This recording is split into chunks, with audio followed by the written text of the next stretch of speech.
Hi, Emmett. Hi. Hey, say hi to Emmett. Sup, Emmett? And dog. Hey. Sup, yo.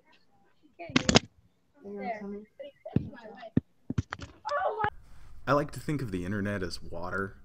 So imagine you're in the ocean, and the ocean is so full of life and stuff and people and fish and beautiful coral reefs and uh, whales and octopi and all that good stuff. And it's just diverse and wonderful, and there are rivers that feed into the ocean, and those rivers are people that make content and all the websites are in the ocean, and all the content comes from upstream and filters down through the rock strata and flows past a whole bunch of stuff, and it merges together and snakes into the ocean where you are. Now, Netflix, there's like a river of Netflix, right? There's a river of Netflix and the river of YouTube and the river of Tumblr and Facebook. Facebook is like the Amazon. It's like this giant river that takes up half the ocean. But anyway, so there are people that own dams on the river, and they profit from the flow of water through. They profit from the flow of information through those dams. They generate money off of it, much like a hydroelectric dam. When water passes through, it generates energy, and they profit off of selling that energy. Comcast owns a dam, and they own actually all the dams. They own a dam on pretty much every river. Corporations who want to get their stuff to the ocean faster. Otherwise, they'll just dam up that river, and no one will ever see it.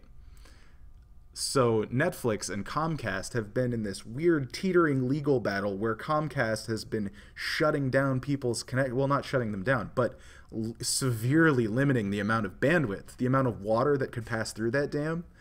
They were severely limiting that and cutting off and just bringing it down. And Netflix has been retaliating by saying, oh, well, maybe you should not use Comcast if you want to watch Netflix properly. And they got in a huge fight over that. This also plays into ownership and what that entails in the modern day and age.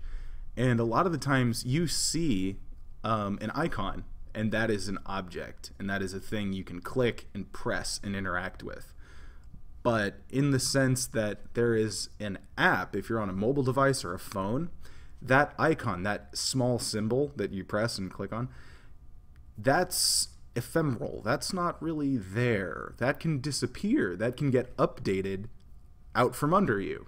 People can, like, sometimes you won't be able to run an app on your phone anymore because your operating system is out of date. And you're like, well, why did it get updated? How can I uninstall and reinstall the not updated version? And sometimes the answer is you can't, because you don't actually own that piece of software. Back when you used to buy games and a software on CDs, you could always go back and you could uninstall, and then you could reinstall from the disk and then patch up to whatever version you wanted. And Minecraft still lets you do that because of mod support, and some people patch mods. Some people only play Minecraft for certain mods, and if they patch out of compatibility, if they change things in the game and those mods break, people are going to stop playing Minecraft. So they have to put in that kind of weird backwards support.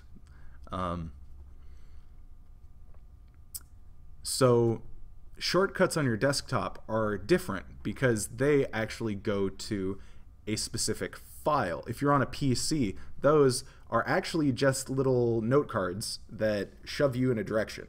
So if you double click something on your desktop, that opens up an application that's in your program files folder.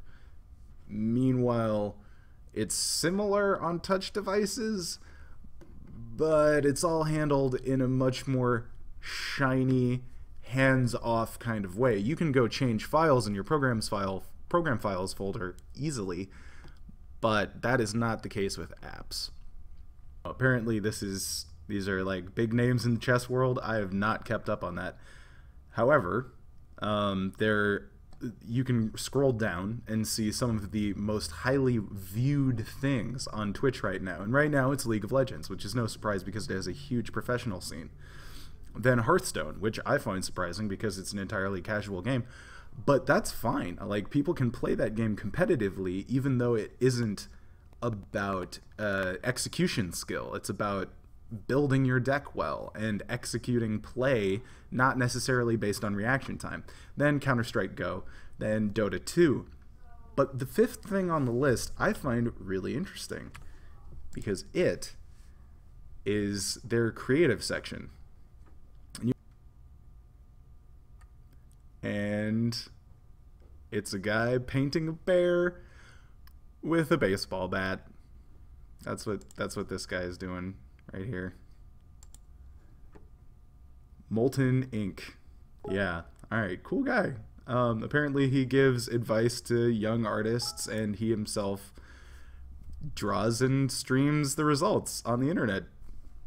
There are also, oh look, Bob Ross. There's Bob Ross, and people who sculpt, and there's people who draw, and people who paint, and people. It's really incredible the kinds of things you can watch other people do, and you can learn quite a bit yourself.